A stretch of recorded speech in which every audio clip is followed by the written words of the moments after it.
hoje nós vamos dar uma pausa na nossa caminhada no livro de Isaías, como já é de conhecimento da igreja. Queria chamar aqui o pastor Wallace Giuliari. Aqueles que estiveram sabiamente na nossa conferência durante a semana já ouviram bastante sobre ele, sobre a sua família, sobre o seu infeliz time de futebol e essas coisas, né, desnecessárias que às vezes a pessoa sente propensão a falar. Eu fico pensando, se a gente pensava em 90 e pouco, a gente estaria aqui. Realmente, irmãos, quando a gente começa a caminhar com o Senhor, eu não estou me referindo apenas a pastores, missionários, etc. É curioso os caminhos que Deus nos leva, aonde Ele vai guiando a nossa história. Mas eu sou muito grato, porque nós estávamos conversando lá em casa de algumas histórias tristes de pessoas que caminharam conosco. Mas eu quero dizer ao meu irmão aqui que eu fico feliz por só ouvir coisas boas. Com certeza tem uns pepinos também, mas eles não chegam, então tá tranquilo. Sobre sua família, sobre seu ministério, e tem sido nosso prazer tê-lo conosco. Então, irmãos, sem mais delongas, vamos passar a palavra ao pastor Wallace e ouvir mais uma vez a palavra de Deus. Até aí. Boa noite a todos, na graça e paz de Jesus. Amém. Tem sido para mim esses dias um tempo muito especial. Há muitas razões que esses dias têm sido especiais. Poder compartilhar sobre o aconselhamento bíblico, a suficiência das Escrituras, tem sido muito especial. Deus tem me dado a oportunidade de fazer isso, e fazer isso aqui com os irmãos tem sido muito especial. Tem sido especial poder conhecer Boa Vista, e aí saber que existe lugar quente assim no mundo.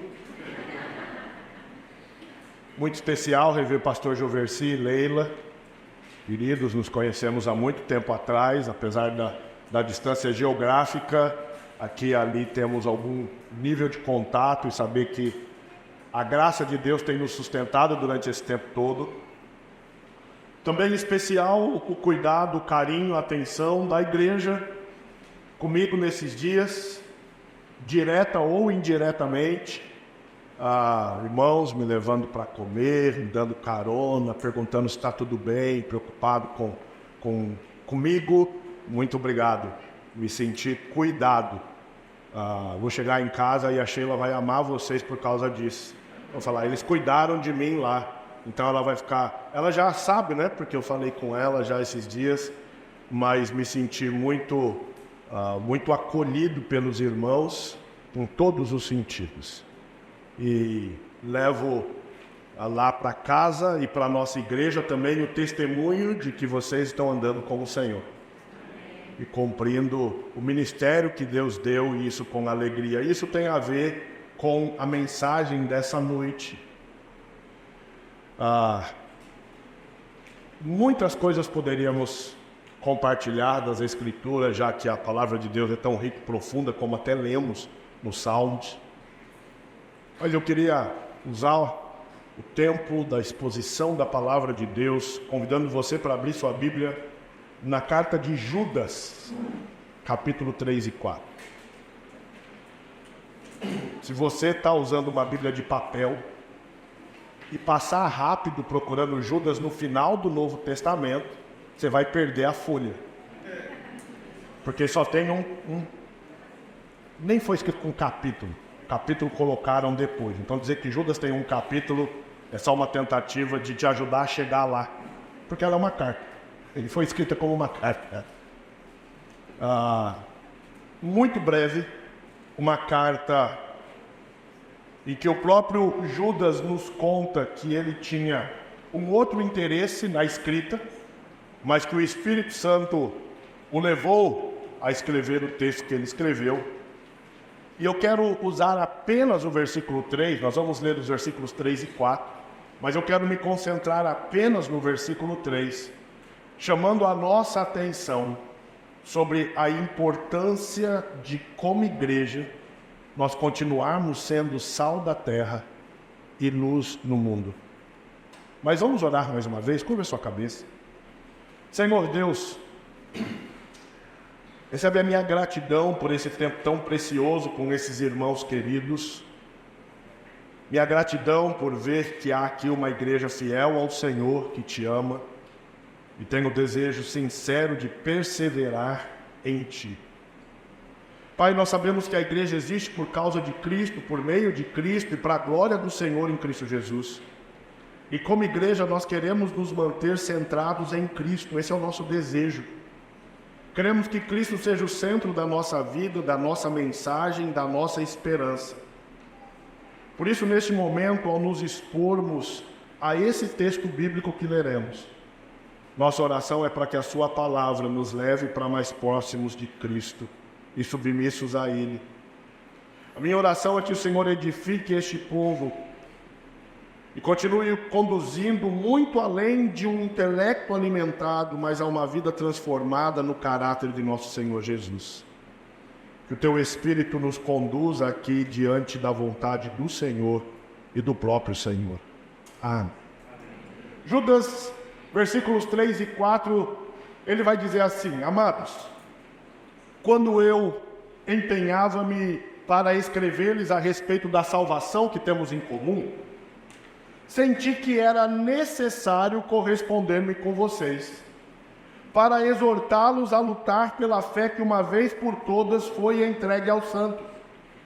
Pois certos indivíduos, cuja sentença de condenação foi promulgada há muito tempo, se infiltraram no meio de vocês sem serem notados. São pessoas ímpias, que transformam em libertinagem a graça do nosso Deus e negam o nosso único soberano e Senhor Jesus Cristo. Judas estava preparando uma série de instruções e ensino bíblico para a igreja sobre a salvação. Mas a realidade em torno da igreja e naquele contexto dele, com a própria igreja, pessoas estavam se levantando com um falso ensino.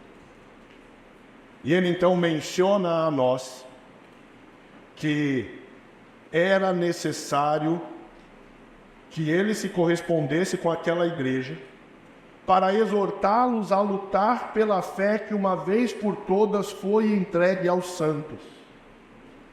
E talvez você esteja pensando, mas pastor João Versi já fala desses assuntos o tempo inteiro.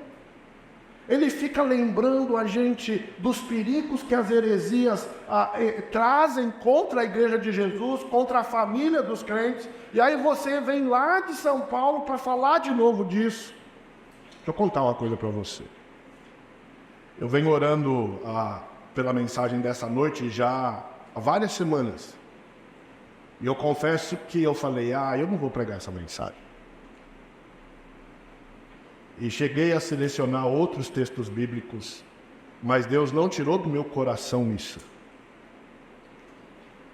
E eu espero que você entenda por quê. Porque a luta que vocês têm aqui, eu tenho lá em São José dos Campos. Os pastores que estão lá no Rio Grande do Sul, na outra ponta do Brasil, também têm. E essa luta não é sobre como sustentamos a manutenção de uma denominação ou de uma instituição, mas como nós vamos sustentar o nome de Jesus Cristo, o anunciando até o dia que Ele volte. Você já parou para pensar por que será que tantas igrejas fecham enquanto tantas seitas prosperam no meio cristão? Nós temos uma quantidade de igrejas fechando no Brasil o tempo inteiro. Algumas, graças a Deus, que fecham. Mas se abre muito mais seitas do que até que igrejas fecham. E esses são dados estatísticos em todo o ambiente doutrinário possível. Por que será que tantas igrejas fecham enquanto tantas seitas prosperam? E quando eu menciono seita aqui, eu estou me referindo a qualquer grupo religioso que em doutrina ou prática fujam do que a Bíblia diz ser a vida cristã. Algumas respostas que a Bíblia nos dá para isso. E a primeira delas é que as igrejas têm fechado e as seitas têm prosperado. Está aparecendo tudo aí que eu não estou enxergando lá? Vamos fazer assim, você me ajuda? Você vai trocando no computador, porque o reflexo da luz não vai me deixar ver. O fundo do meu slide é preto e a letra é branca. Agora melhorou bastante. Muito bem. Por que será que tantas igrejas fecham enquanto tantas seitas prosperam? Primeiro, porque a humanidade caída ama as trevas. Alguém disse que o incrédulo ama Jesus, mas isso é uma heresia. Porque ele nasce morto em seus delitos e pecados, afastado da graça e da glória de Deus. E o morto espiritualmente não pode desejar nada porque ele está morto. Mas a Bíblia diz que o homem nasce sob a ira de Deus, e por nascer sob a ira de Deus, ele ama as trevas e não a luz.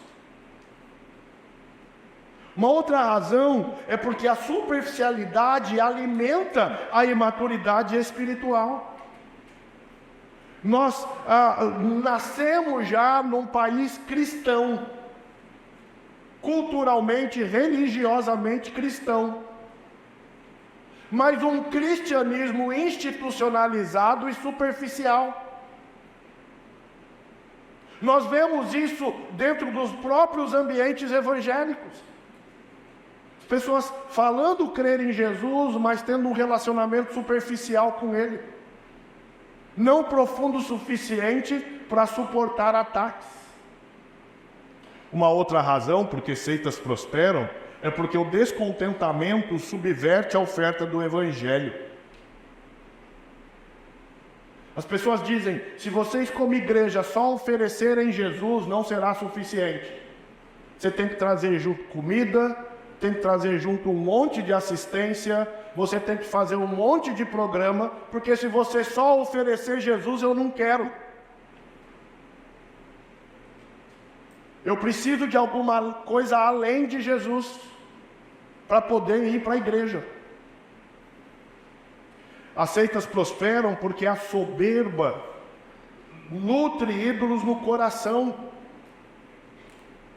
O apóstolo Paulo em 2 Coríntios 11:3 diz: o que eu receio e quero evitar é que assim como a serpente enganou a Eva com astúcia, a mente de vocês seja corrompida e se desvie da sua sincera e pura devoção a Cristo. O nosso orgulho só vai alimentando desejos no nosso coração que nos afastam de Deus.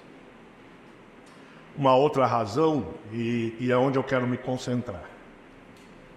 Igrejas têm fechado e seitas têm prosperado, porque Cristo deixou de ser o centro da fé cristã. Quando você fala de igreja, o tempo inteiro, você fala de tudo. E as pessoas falam de tudo. Fala de prédio, fala de história, fala de denominação, fala de uma gama de debates teológicos históricos, fala de interesses de como a música tem que ser, de como a oração tem que ser, de como a roupa tem que ser, de como o corte de cabelo tem que ser, de como o banco tem que ser, de como a cadeira tem que ser. Fala de tudo, mas não fala de Cristo. Há muitas igrejas que se você tirar Jesus, não vai fazer falta nenhuma. Mas se tirar a música, ou se tirar o lanche depois do estudo, ou se tirar o retiro que eles mais gostam, aí vão sentir falta. Mas se tirar Jesus, tudo bem. A minha pergunta aplicativa para nós hoje à noite é: o que fará essa igreja permanecer firme até a volta de Jesus Cristo, enquanto tantas outras igrejas continuarão sendo fechadas? Não é a beleza do seu pastor, porque se fosse depender disso, a igreja já teria fechado. Você sabe disso, né? Não é simplesmente a nossa capacidade de comunicação. O que fará essa igreja permanecer firme até a volta de Jesus Cristo? Judas nos dá a resposta para isso. O que ele faz no versículo 3, ele faz a nós uma convocação à tenacidade em Cristo. Tenacidade é aquela firmeza. Para os mais antigos vão lembrar que tinha uma cola branca chamada tenaz. O nome dela vem dessa expressão, daquilo que é firme, daquilo que você pode se apoiar. Judas, enquanto vai expor heresias e hereges, ele não quer simplesmente combater um modelo errado de igreja, mas ele convoca a igreja a permanecer firme em Cristo. E essa permanência, essa tenacidade, essa convocação a vivermos firmes, tenazes em Cristo, é um chamado à exclusividade de fé.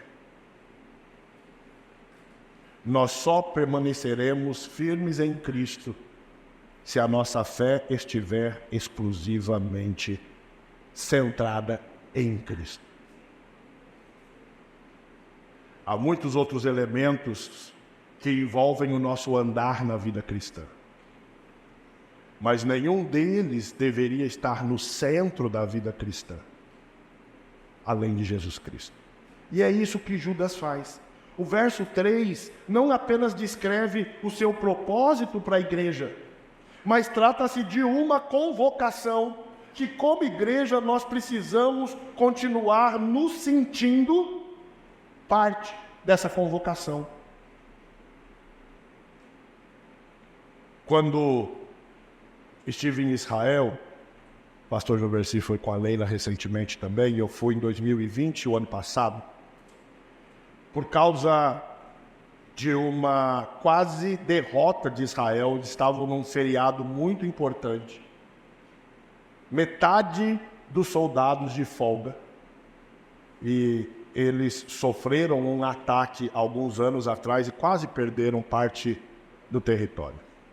Depois daquilo, qualquer soldado de folga precisa andar armado e pronto para a guerra. Naquele país, todos os jovens, moços e moças, servem o exército. Todos. Já nascem e são treinados e crescem com isso, e os rapazes vão servir 3 anos e as moças 2 anos. E não se alivia para as moças. Porque se você treina alguém fraco, na hora da guerra, o que acontece com esse? É o primeiro a morrer. Por que eu estou mencionando isso? Porque é muito comum você estar passeando lá em Israel, em qualquer lugar. Eu vou falar de Jerusalém, que é uma cidade mais cheia. E você vê jovens, 18 anos, a paisana, passeando, uma metralhadora pendurada. Aí a gente morre de inveja, né? Eles estão de folga, mas prontos para a batalha. Porque eles têm inimigos reais, que não querem o território de Israel, mas querem eliminar o povo de Israel. Se Israel hoje entregasse todo o seu território, a guerra não acabaria. Porque os seus inimigos não querem o território. Eles querem exterminar os judeus da face da terra, como o próprio Hitler fez no passado. Então eles estão sempre em guerra e estão sempre alertas. E sabe por que tantas igrejas têm fechado? Porque a gente se sente mais ou menos convocado no domingo. Mas lá pela terça-feira, 3 horas da tarde, quando você está correndo para resolver aquele problema, você não se sente ali um soldado de Jesus Cristo, em que Satanás vai atacar a sua fé. Judas nos convoca a uma tenacidade em Cristo, onde a exclusividade da nossa fé, ela precisa nos fazer vivermos alertas todos os dias. Há razões para a igreja ter uma fé exclusiva em Cristo. E a primeira dessas razões, que Judas nos ajuda a pensar nela aqui no versículo 3, é que a exclusividade da fé em Cristo sofre ataques diários. Nós precisamos aceitar a convocação esse chamado à exclusividade de fé com a consciência que a exclusividade da sua fé sofre ataques diários. As pessoas não vão ficar contentes porque você declarou fé em Jesus. A sociedade não vai te aplaudir porque agora você testemunha que é um cristão. Agora, se só não gostasse disso, tudo bem, mas vai te perseguir. Vai te fazer outras ofertas de fé. Vai chegar como Satanás chegou a Eva, fazendo outras propostas que parecem ser melhores do que Cristo. A exclusividade da fé em Cristo, ela sofre ataques diários, portanto, a igreja, ela precisa ser alertada sobre os falsos ensinos acerca de Cristo.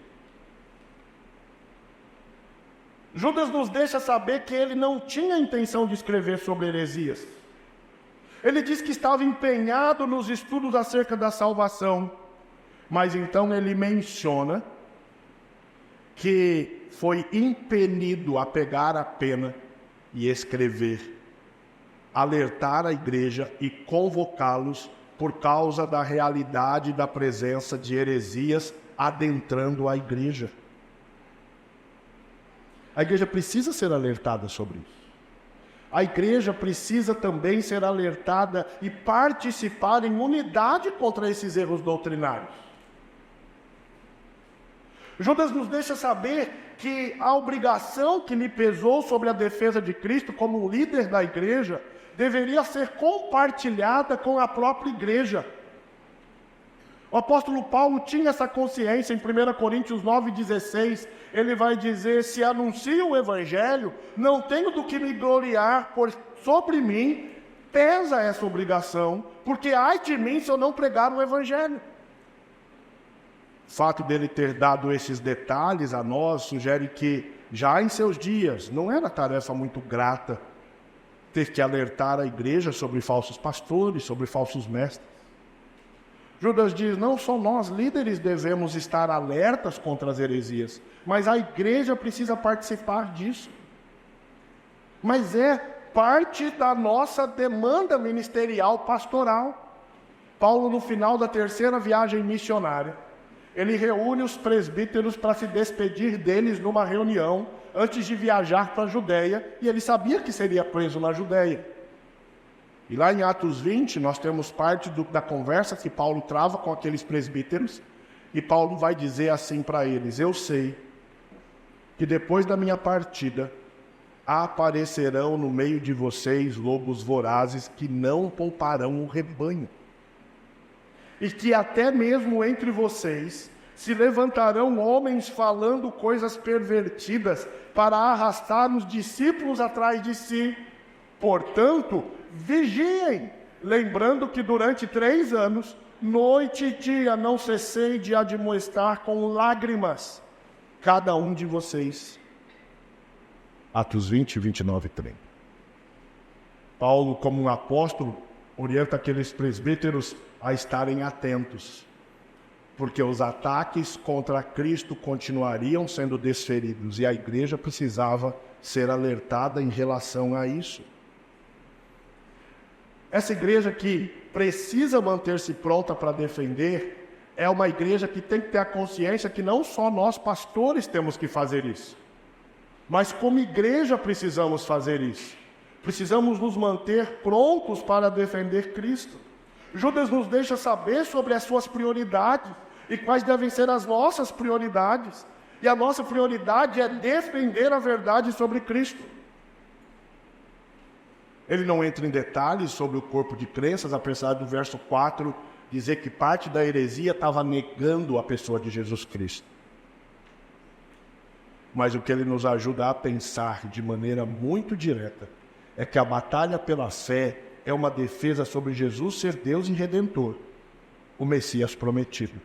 E que nós, por conta disso, não deveríamos dar ouvidos àqueles que quiserem nos ensinar algo que negue isso. Agora, eu sei que isso é verdade aqui, como é na minha experiência pastoral.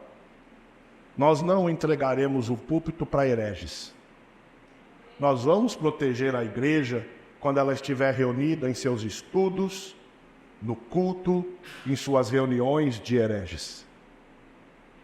Mas como pastor, eu não vou na sua casa para dizer quem você ouve no YouTube, quem você gosta de seguir para te ensinar sobre Deus. E sabe o que aconteceu na nossa geração? Eu anuncio para a igreja: vou começar a exposição, comecei recentemente a exposição de Abacuque. Sabe o que acontece imediatamente? Depois da primeira pregação que eu fiz em Abacuque, eu até já sei quem são os pecadores, né? Que vão me procurar para dizer que já ouviram fulano, beltrano e ciclano sobre Abacuque. Aí eles vêm e me perguntam assim: eles interpretaram nesse texto desse jeito, o que você acha? Liga para eles e pergunta para eles, não foram eles que interpretaram? Vai lá ser pastoreado pelo cara do YouTube, não por mim. Eu não quero segui-lo. Por que eu estou dizendo isso? Estou dizendo que nós não vamos lançar uma regra e uma lei para te proibir qualquer coisa, porque a vida é sua. Mas nós podemos proteger a igreja reunida dos hereges. Mas você tem protegido a sua casa dos hereges? Você tem se protegido dos hereges? Ou você é mais um daqueles que foi tomado pela mentalidade completamente relativista, que se não tiver 4 ou 5 opiniões sobre qualquer coisa não se satisfaz, e no final você acaba ficando com a sua mesma? Sabe por que igrejas têm fechado? Porque Cristo deixou de ser exclusivo. E a igreja não tem percebido que isso acontece quando ela só tem interesse em conversa, em debate, em assunto que fulano pensa, o que Beltrano pensa, o que o outro pensa. Isso é um perigo muito grande. Então, quando Judas convoca a igreja, ele está dizendo assim: irmãos, não podemos só nós defendermos a fé. Como você sabe que talvez você está tendo uma atitude não tanto como um soldado? Quando você precisa expressar a sua fé e você diz assim: essa é a posição do pastor Gilverson.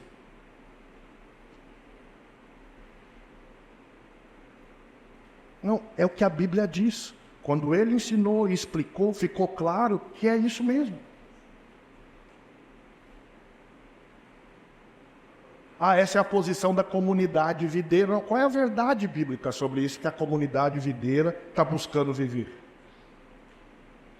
Nossa centralidade de autoridade e fé tem que ser Cristo, para que o nosso discurso de testemunho ao mundo não seja atrair pessoas para uma instituição, mas para Cristo. E é o que Judas está nos ajudando a pensar. Essa convocação à tenacidade em Cristo é um chamado à exclusividade de fé. E essa exclusividade de fé começa a ser pensada quando temos clareza que Jesus Cristo sofre ataques diários. Diários. Versículo 4, Judas disse assim: ele não está falando de uma seita, mas de uma igreja genuína que agora estava sendo enganada por um falso mestre. Pois certos indivíduos, cuja sentença de condenação já foi promulgada há muito tempo, se infiltraram no meio de vocês, sem serem notados. Se você nunca estudou ou leu Judas e depois for ler, sabe como esses caras fizeram essa infiltração sem ser notado? Eles não chegaram aqui e pediram para ensinar ou pregar no púlpito. Eles foram para o churrasco, para a pescaria, para a pizzaria. E aí aquela conversa mole, superficial sobre tudo, eles começaram a inserir e infiltrar e introduzir heresias. Porque aqui você não aceitaria. Mas às vezes lá, comendo uma pizza, tomando uma coca, jogando conversa fora, você nem percebe isso. Judas diz que foi isso que eles fizeram, depois você lê o resto da carta. Por isso não pode ser somente a liderança a cuidar da exclusividade da fé. Cada um de nós precisa fazer isso. E homens, Casados, você tem que fazer isso dentro da sua casa. Cuidar da exclusividade da fé da sua esposa. Cuidar da exclusividade da fé dos seus filhos.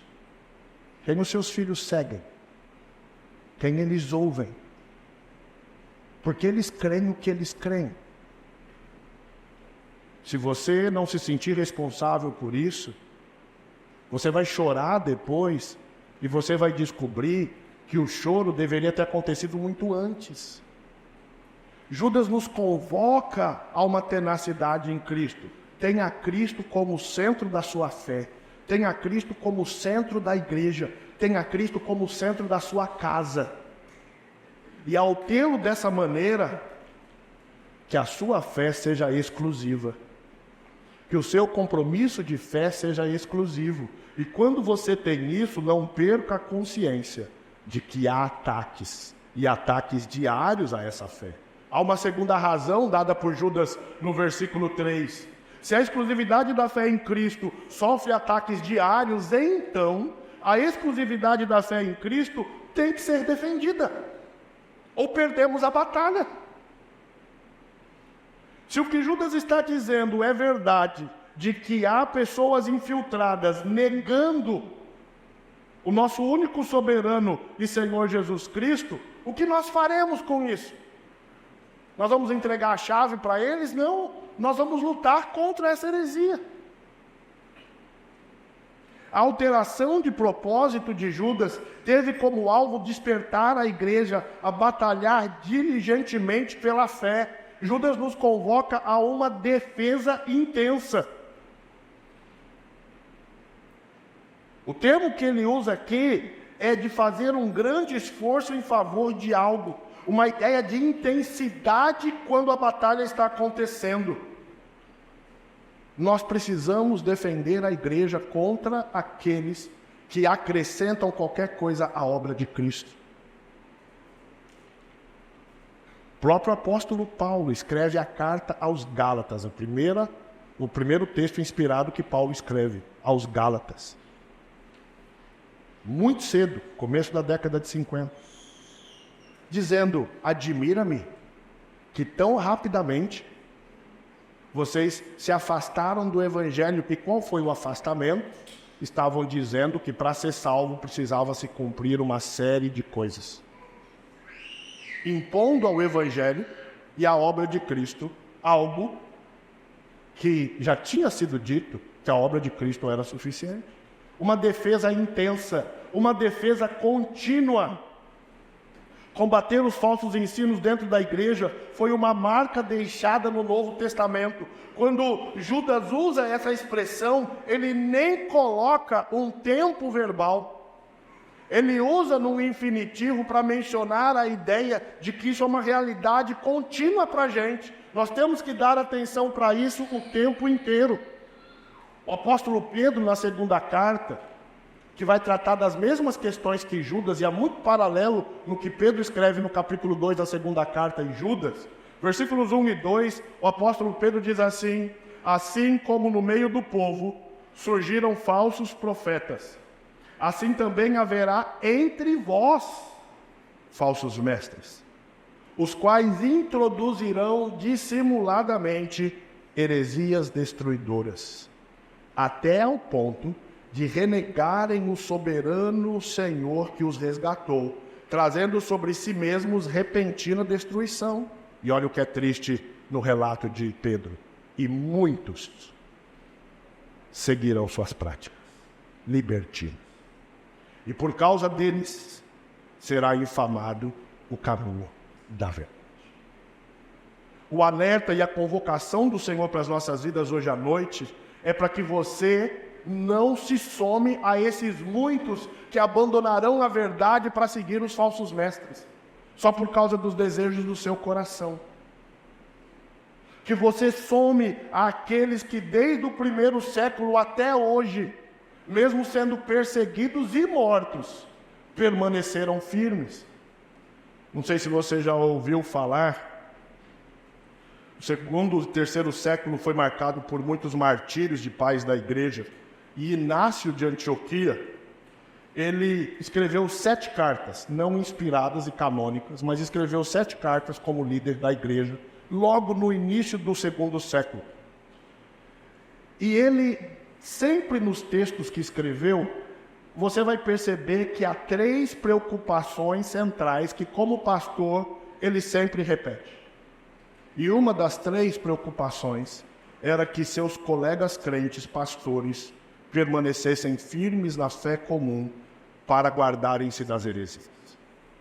Em uma dessas cartas ele escreve assim, e quando ele escreveu, ele já estava preso e com o decreto de morte em praça pública por causa da sua fé. Ele vai dizer: com que propósito eu me rendi ao perigo, por fogo ou espada ou feras selvagens? Apenas porque quando estou perto da espada, estou perto de Deus. E quando estou cercado por leões, estou cercado por Deus.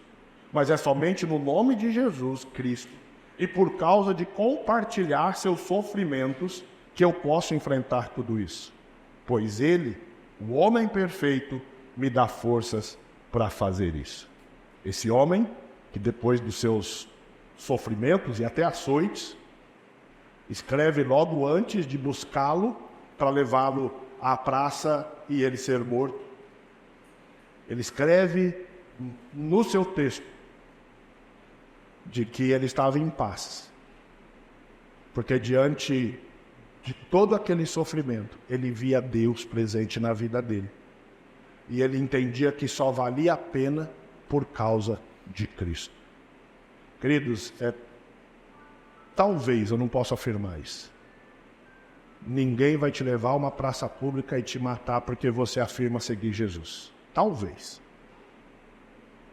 Mas muitos morreram por causa disso, para que o Evangelho chegasse até os nossos dias, até a nossa geração. Muitos deram suas vidas aceitando essa convocação de exclusividade da fé, permanecendo firmes até o último dia. Há um tempo à frente, Thomas Cranmer, ele, por causa da fé, é condenado à morte, à fogueira. Mas a rainha não queria matá-lo. E quando ele está sendo conduzido, ela diz, levou papel, pena para ele e diz: se você agora escrever uma declaração negando Jesus, eu rasgo a condenação. Ele já amarrado na fogueira, ele pega a sua pena e vai gritar que por essa pena eu morrerei, porque ele está dizendo: eu nunca negarei a Cristo. E ele é queimado na fogueira por amor a Jesus, por causa de uma convocação à exclusividade de fé. Parece que isso está muito distante de nós, mas os ataques dos inimigos estão muito presentes de várias maneiras. Essa exclusividade da fé em Cristo tem que ser defendida. Uma defesa intensa, uma defesa contínua, mas tem que ser uma defesa consciente. Qual mensagem tem que ser defendida? Judas nos diz: pela fé que uma vez por todas foi dada aos santos. Como igreja, nós temos uma demanda de muitos assuntos que são importantes, que precisam de atenção, que temos que cuidar disso com cuidado mesmo, com sabedoria. Mas a mensagem exclusiva a ser defendida é que o Senhor Jesus Cristo é o único Deus que se encarnou e morreu na cruz para pagar pelos nossos pecados. E a eternidade de todo ser humano depende da obra de Jesus Cristo, de receber o efeito dela ou não. Se eu fosse incrédulo, eu me sentiria extremamente ofendido se alguém me dissesse que só existe um Deus, que só tem uma salvação. Eu me sentiria extremamente ofendido. Quando você lê a história dos povos, você pega o Oriente Médio antigo, na Mesopotâmia, eles tinham pelo menos 19 grandes deuses. Quando você pega a lista do panteão egípcio, naquele mesmo período, antes de Abraão, eles tinham 20 grandes deuses. Eles nunca admitiram a ideia de um único Deus. Israel foi o único que defendeu isso. Depois vieram os islâmicos lutando contra Israel e o cristianismo como consequência disso. Crer num único Deus é absurdo. Crer que esse Deus tem nome, Jesus Cristo, é um absurdo. Por isso que toda salvação é um milagre. O homem não pode alcançá-la. Ele recebe como uma dádiva. O apóstolo Paulo, em Efésios 2, 19 e 20, assim vocês não são mais estrangeiros e peregrinos, mas concidadãos dos santos e membros da família de Deus, edificados sobre o fundamento dos apóstolos e profetas, sendo ele mesmo, Cristo Jesus, a pedra angular. Qual foi o ensino dos apóstolos e profetas? De que Jesus é o único. Não há outro. O apóstolo Paulo, em 1 Coríntios 15, quando ele vai fazer uma descrição profunda da ressurreição, ele começa dizendo: irmãos, venho lembrar-lhes o evangelho que anunciei a vocês, o qual vocês receberam e no qual continuam firmes. Porque por meio dele vocês também são salvos, se retiverem a palavra assim, tal como a preguei a vocês, a menos que tenham crido em vão.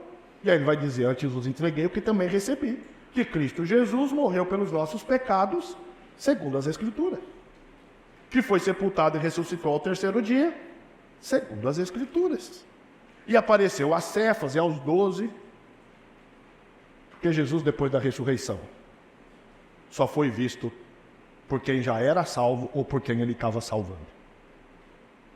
Nenhum incrédulo viu Jesus depois da ressurreição e continuou incrédulo.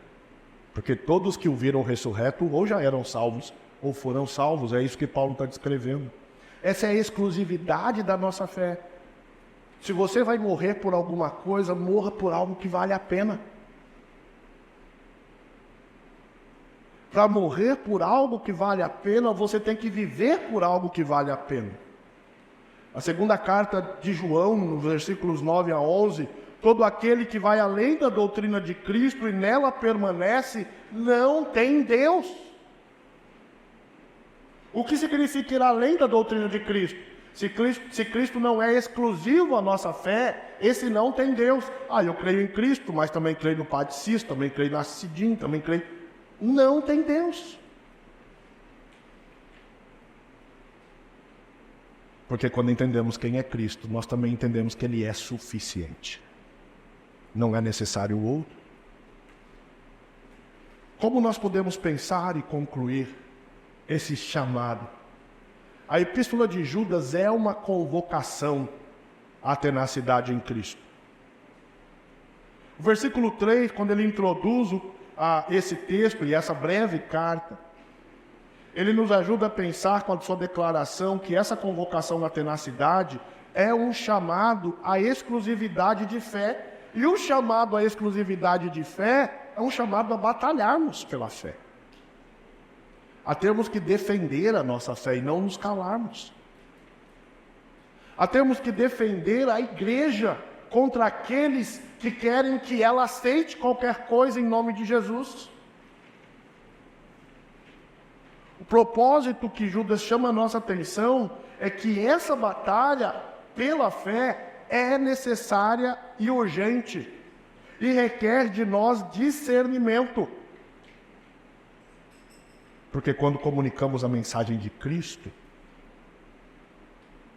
sem o Espírito de Deus, o homem que vive sob a ira de Deus não vai compreender. E para piorar, 2 Coríntios 4,4 diz que Satanás cegou seu entendimento.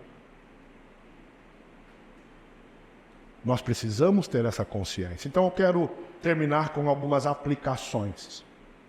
2 aplicações. A primeira delas, essa batalha pela fé que é necessária e urgente, requer discernimento. Que tipo de discernimento? Muitas igrejas hoje têm se tornado subserviente aos ensinos falsos, porque não atentam para o engano semântico. O que é um engano semântico? Se muda o significado das palavras. Se muda os conceitos que foram usados até então. É isso que está acontecendo com tudo. Até os pronomes agora estão sendo mudados. Existe um livro bem antigo chamado O Império das Seitas, do Walter Martin, de alguns volumes. No volume 1 ele vai dizer assim: as principais seitas modificam, sem o menor constrangimento, o sentido de termos estabelecidos ao longo da história. E depois respondem às interpretações dos teólogos cristãos com essa argumentação sem sentido. Você interpreta do seu jeito e eu interpreto do meu jeito. Precisamos ter mente aberta. Afinal, qualquer interpretação é boa. É isso que um herege diz. Você precisa ter mente aberta. Não, isso daí é coisa do passado. Nós estamos vivendo outros dias. E eu digo que não tem nenhuma novidade nessa estratégia do inimigo, porque é a estratégia de Satanás para Eva. O que foi mesmo que Deus disse? E ele muda a fala para enganar. Muda a interpretação. Não, eu tenho uma interpretação melhor. Eu tenho uma ideia melhor sobre isso. E o Martin aqui está dizendo que esses hereges vão citando passagens bíblicas sempre fora do contexto, e eles vão colocando estruturas hereges doutrinárias e um monte de clichês, espiritualizam os sentidos dos textos, e o crente acha que aquilo veio de Deus. Porque se no final ele der um saltinho e falar que orou sobre aquilo, aí todo mundo vai acreditar. Essa é uma aplicação importante. A sutileza das heresias, elas não vêm dizendo Jesus não é Deus, mas elas vêm mudando as Escrituras, alterando uma interpretação correta das Escrituras. E uma hora chega lá. Como você se defende disso? Você tem estado atento a esse tipo de padrão de heresia que com sutileza tem se infiltrado em tantas igrejas e em tantos lares cristãos? Então é uma aplicação para a gente. Se nós temos uma convocação a vivermos firmes em Cristo, batalhando pela fé, dando uma exclusividade à fé, por que será que a gente aceita com tanta facilidade as ideias novas como se fossem corretas e Deus nunca tivesse orientado ninguém até então? Uma segunda aplicação para a gente aqui. Muitas igrejas estão se tornando subservientes aos falsos ensinos, porque não levam a sério a realidade da presença de hereges ensinando falsas doutrinas. David Brass, no livro As Marcas das Seitas, a editora Fiel já não publica mais esse livro, ele diz assim: a primeira e maior responsabilidade de todo cristão não é tornar-se profundo conhecedor de seitas, mas um profundo conhecedor da palavra de Deus. Porque a sua arma contra as heresias é o conhecimento correto da palavra de Deus. E sabe por que Deus nos deu a igreja? Porque é pela igreja que Deus protege a sua palavra nos nossos dias. Foi assim que ele fez ao longo da história. Cada vez que alguém pegou a palavra e diz agora é do meu jeito, ele criou uma seita. Mas quando, como povo de Deus, esse povo permaneceu fiel à palavra de Deus, essa igreja permaneceu e perseverou. Muitos crentes têm caído em ciladas de falsos mestres, acreditando que é um erro alguém chamá-los de herege. Pastor, mas vocês não são soberbos, arrogantes quando falam que alguém é herege? Então você tem que acusar Judas, porque Judas está fazendo isso. Eu ouço constantemente: como fulano pode ser um falso pastor? Olha a cara de vovozinho dele. Ele fala manso, bonitinho, a hora que ele dança no culto lá é até bonitinho. Como ele pode ser um herege?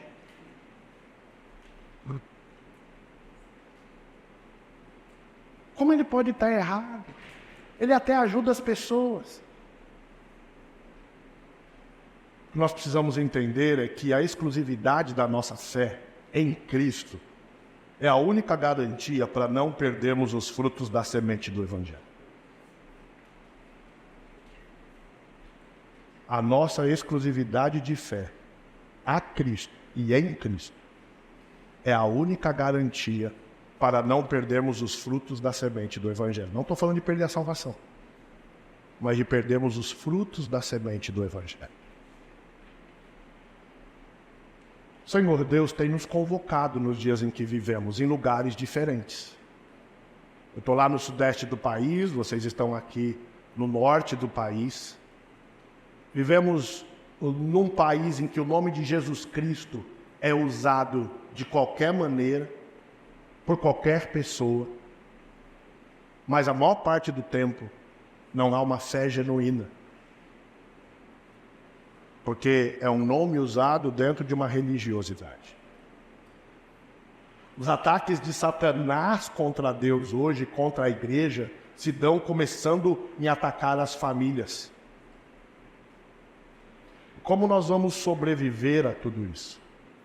O nosso desafio é aceitarmos essa convocação, que ela é para todos nós, crianças, adultos, casados, solteiros, homens, mulheres.